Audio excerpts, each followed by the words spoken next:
ભગવાન રામ રાવણને પ્રણામ કરવા જાય અને રાવણને કહે છે, બાપજી મેં અતિ શ્રદ્ધાથી યજ્ઞ કર્યો છે અને આપે અતિ શ્રદ્ધાથી યજ્ઞ કરાવ્યો છે.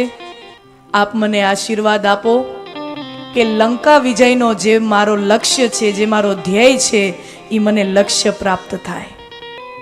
અને રાવણ આશીર્વાદ આપે છે, આપણે યજ્ઞ વિધિવત રીતે કર્યો છે અને મહાદેવ તમને એનું યોગ્ય ફળ જરૂર આપશે.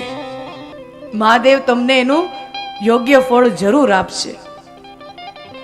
બાપજી દક્ષિણા, રામે દક્ષિણા માંગવાનું કીધું અને રાવણ કહે છે, સોનાની લંકાનો પતિ છું, લંકાપતિ છું અને તમે વનમાં રહેતા વનવાસી છો, તમે શું મને દક્ષિણા આપી શકવાના?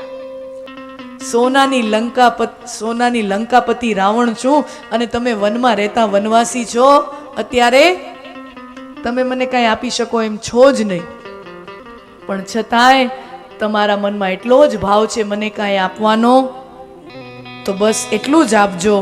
મારા યજમાન તરીકે હું તમારી પાસે એટલી જ દક્ષિણા માંગીશ કે મારો પ્રાણ જ્યારે શરીરમાંથી છૂટે ત્યારે મારો યજમાન મારા નજરની સમક્ષ ઉપસ્થિત રહે.